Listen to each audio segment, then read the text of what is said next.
কম খরচে করার জন্য আমরা অ্যাস্থেটিক সেন্টারে না যেয়ে আমরা পার্লারে করে ফেলছি এবং সেটার ফলাফলও কিন্তু খুব একটা ভালো হচ্ছে না। এই বিষয়টা আপনার কাছে একটু জানতে চাই যে আসলে কতটুকু স্কিনের সাময়িক ক্ষতি করে নাকি পার্মানেন্টলি স্কিনটাকে ড্যামেজ করে ফেলে? আমিও কিন্তু পার্লারে যাই, কিন্তু অ্যাস্থেটিক ট্রিটমেন্টের জন্য না। আমি কেন যাই? আমি যাই আমার হেয়ার স্টাইল করার জন্য, বা হচ্ছে আমি পেডিকিওর ম্যানিকিওর করার জন্য, এগুলোর জন্য যেতে পারে, হ্যাঁ, মেকআপ করার জন্য যেতে পারে। কোনো ধরনের মেডিকেল এভিডেন্স বা এভিডেন্স বেস ট্রিটমেন্টের জন্য, মেডিকেল ট্রিটমেন্টের জন্য যাওয়া আমি মনে করি না। কারণ এখানে কিছু প্রবলেম তো থাকেই। একটা ট্রিটমেন্ট নিতে যাচ্ছে, এখন হাইড্রাফেশিয়াল বলেন বা অন্য যে কোনো ধরনের ট্রিটমেন্ট যেটা ফেসের উপর হচ্ছে, একটা ইনস্ট্রুমেন্ট দিয়ে করছে, সেটা আসলে পার্মানেন্ট ড্যামেজ বা ক্ষতিও হয়ে যেতে পারে। বা পিগমেন্টেশন যেটা আসবে সেটা কিন্তু পার্মানেন্ট হতে পারে।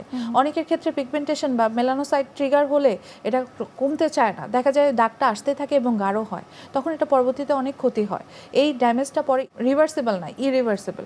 তো এটা কোনোভাবে ঠিকও করা যায় না অনেক। কিন্তু এর থেকে অ্যাডভান্স ট্রিটমেন্ট যদি আমরা বলি ফিলার অথবা থ্রেড করা, সেটাও কিন্তু অনেকে পার্লারে করছে। এ ধরনের ইনজেক্টেবল বা কোনো ধরনের এই মিনিমাল ইনভেসিভ সার্জারিগুলো, এগুলো কিন্তু হাইকোর্ট থেকে রুল জারি হয়েছে, এটা কোথাও করা যাবে না without any doctor or without any specialist. এ ধরনের কোনো ইনজেক্টেবল, থ্রেড লিপ বলেন, বোটক্স বলেন, ফিলার বলেন, এই যে পেশেন্টগুলো যখন আসে ড্রুপিং, এই যে বোটক্স তারা পার্লার থেকে নেওয়ার কারণে যে ড্রুপিং, কারণ অনেকেই জানে না যে বোটক্সটা কোথায় দিতে হবে, কতটুকু দূরত্বে দিতে হবে। এটা এত বেশি প্রতিটা মানুষ ভেদে বা প্রতিটা ফেস ভেদে কিছু ডিফারেন্স থাকে।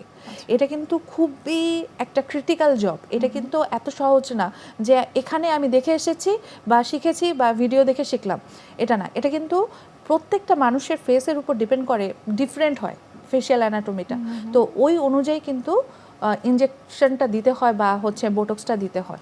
তো এটা অনেকে না জানার কারণে দেখা যায় পার্লারে যখন করে বা এরকম কোনো কিছু করে, তখন আইলিড ড্রুপিং হয়, একটা চোখের পাতা পড়ে যায়। এটা কিন্তু তার 6 মান্থস অর হচ্ছে লং টাইম থাকতে পারে। মুখ বেঁকে যায়, দেখবেন হাসিটা বেঁকে যাচ্ছে, সে কথা বলছে মুখটা বেঁকে যাচ্ছে, তার মানে বুঝবেন যে এই ধরনের প্রবলেম বা যেখানে দেওয়ার কথা সেটা পারফেক্ট জায়গায় বা ইনজেকশনটা ঠিক জায়গায় পড়েনি।